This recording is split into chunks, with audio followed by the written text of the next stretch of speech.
Assalamualaikum warahmatullahi wabarakatuh. Kembali lagi bersama Mimin di channel Goib Misteri. Kali ini Mimin akan menceritakan fakta dan misteri sejarah tentang pembangunan Tugu Kujang di Kota Bogor.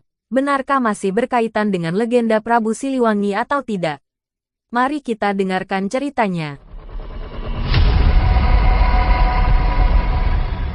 Bogor yang dikenal dengan julukan Kota Hujan. Sebuah kota yang menjadi salah satu tujuan utama para pelancong untuk berwisata, memiliki ikon berupa bangunan Tugu Kujang.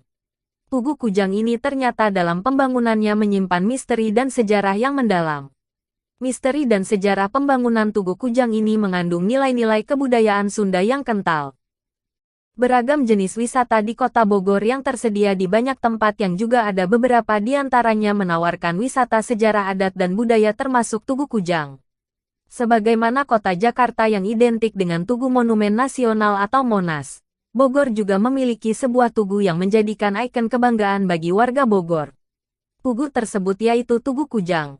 Tugu Kujang berdiri kokoh dan megah di pusat kota Bogor. Tepatnya di Jalan Raya Pajajaran Baranang Siang. Tugu Kujang berada tidak jauh dari pintu keluar tol Jagorawi yang bersebelahan dengan kampus IPB dan Kebun Raya Bogor. Letaknya yang begitu strategis, Tugu Kujang ini sangat mudah untuk ditemui bahkan oleh masyarakat luar daerah sekalipun yang pertama kali berkunjung ke Kota Bogor. Tugu Kujang terletak di Simpang 3 Jalan Raya Pajajaran, Jalan Raya Oto Iskandar, dan Jalan Raya Baranang Siang. Tugu Kujang adalah sebuah tugu yang merupakan ikon Kota Bogor. Bentuknya menyerupai sebuah kujang, yakni senjata pusaka suku Sunda yang berasal dari Jawa Barat. Tugu Kujang dibangun pada tanggal 14 Mei tahun 1982 Masehi, yang berdiri kokoh dengan berat 800 kg. Tugu Kujang dibangun pada masa pemerintahan Wali Kota Ahmad Sobana dengan biaya pembangunan mencapai 80 juta rupiah. Tugu Kujang kira-kira tingginya sekitar 25 meter dari permukaan tanah dengan seluas 26 meter x 23 meter. Tiang penyangga yang kokoh menopang berwarna hitam dan putih dengan bentuk segitiga yang mengerucut ke atas memiliki arti sebagai simbol Tritangtu Sunda Buana yang merupakan falsafah hidup orang Sunda. Sejarah awal mula didirikannya Tugu Kujang ini adalah sebagai tanda penghormatan pada masa kerajaan Sunda yang dulu ibu kotanya Pakuan Pajajaran. Kerajaan ini dulunya berperang hanya menggunakan senjata seadanya yaitu senjata kujang. Hal tersebut diperkuat oleh adanya beberapa artefak yang ditemukan di Bogor yang salah satunya adalah prasasti batu tulis. Menurut literatur sejarah, pada masa kerajaan Sunda Pakuan Pajajaran terletak di Kota Bogor. Maka dari itulah Kota Bogor mendirikan sebuah monumen yang juga menjadi simbol Kota Bogor, yaitu Tugu Kujang, yang mana di atas puncak tugu tersebut terdapat sebuah senjata kujang. Adapun pemilihan simbol kujang yang kemudian dijadikan ikon Kota Bogor tersebut, kemungkinan besar hal tersebut didasarkan kepada eksistensi kujang pada masyarakat Sunda yang mereka yakini sebagai sebuah bentuk pusaka yang tidak hanya digunakan sebagai senjata ageman raja dan para menak saja.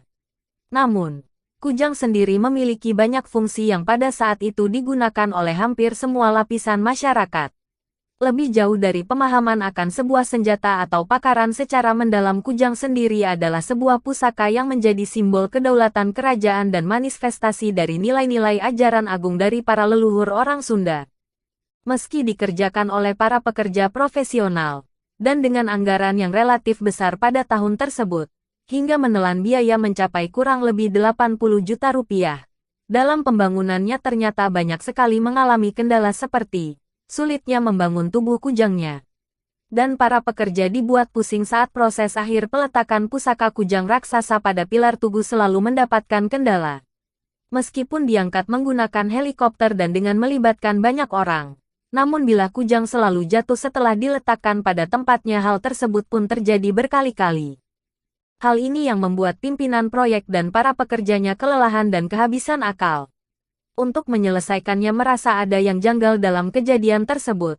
Kemudian pimpinan proyek beserta pemerintah setempat mencoba untuk menanyakan perihal kerap jatuhnya kujang ke beberapa sesepuh di Kota Bogor. Menurut cerita yang beredar terdapat beberapa alasan penyebab dari jatuhnya bilah kujang tersebut. Alasan yang pertama, Pembangunan Tugu Kujang tersebut tidak terlebih dahulu izin kepada para leluhur yang di sini dikaitkan dengan keberadaan Prabu Siliwangi sebagai Maharaja Pakuan Pajajaran. Alasan yang kedua, dalam pengerjaan proyek tersebut tidak sama sekali melibatkan masyarakat setempat, yang menjadi ciri khas guyub gotong royong yang telah melekat dalam kehidupan orang Sunda. Dan alasan yang ketiga, penyebab dari jatuhnya kujang tersebut, karena arah bilah kujang yang salah pemasangan tugu kujangnya, disarankan harus menghadap tepat mengarah ke Istana Negara Bogor. Setelah mendapatkan petunjuk dari beberapa sesepuh kota Bogor, kemudian proyek pemasangan tugu kujang dilanjutkan dengan mengikuti semua saran dari petunjuk yang diperintahkan oleh para sesepuh tersebut. Alhasil setelah semua syarat dilaksanakan, pemasangan tugu kujang berjalan lancar dan benar saja kujang tersebut berhasil dipasang dan berdiri tegak hingga saat ini. Kebanggaan akan berdirinya Tugu Kujang bagi masyarakat Bogor menjadikannya sebuah monumen yang begitu melekat kebudayaan Sunda. Hingga setiap peringatan hari jadi Kota Bogor, pemerintah daerah bersama dengan masyarakat sepakat untuk mengadakan acara khusus untuk membersihkan Tugu Kujang. Yang dalam istilahnya dikenal juga dengan sebutan ritual, ombah kujang, atau ngumbah kujang atau mencuci monumen Tugu Kujang. Dalam proses pembersihan Tugu Kujang tersebut ternyata tidak dilakukan secara serampangan. Pasalnya air yang digunakan bukan air biasa, melainkan menggunakan air keramat yang berasal dari 7 sumber mata air yang ada di Kota Bogor. Dari ke-7 sumber mata air tersebut diantaranya diambil dari mata air Cidangiang di Cibubur, Cibogor dan mata air Cikahuripan yang berada di dalam Kebun Raya Bogor. Dari 7 mata air, 3 diantaranya menjadi Tritangtu Buana, yaitu Ratu, Rama, Resi, lalu disempurnakan dengan air kesucian yang diambil dari Gunung Salak. Ngumbah Kujang dilangsungkan setiap tanggal 3 Juni bertepatan dengan hari jadi Kota Bogor. Biasanya dalam proses ngumbah kujang banyak pihak yang terlibat seperti sesepuh dan tokoh-tokoh Kota Bogor biasanya hadir dalam acara ini dan melakukan ritual atau selamatan sebelum melakukan acara ngumbah kujang tersebut. Dan dalam proses ngumbah kujang juga membutuhkan peralatan khusus seperti peralatan panjat tebing. Dengan berdirinya Tugu Kujang sebagai monumen Kota Bogor, yang berangkat dari kecintaan terhadap budaya warisan para leluhur, menjadikannya ikon dan pelopor Tugu, dengan bentuk kujang yang pertama kali dibangun di daerah Jawa Barat dan Banten. Dengan kecintaan dan kepedulian kita terhadap warisan para leluhur menjadikan adat dan budaya di setiap daerah di Indonesia tetap lestari dan dikenal oleh generasi muda penerus bangsa. Sekian penjelasan tentang fakta sejarah pembangunan Monumen Tugu Kujang Bogor. Mohon maaf apabila masih banyak kekurangan dalam cerita tersebut. Jangan lupa untuk di-subscribe, like dan komen agar channel ini dapat berkembang. Sekian, terima kasih. Wassalamualaikum warahmatullahi wabarakatuh.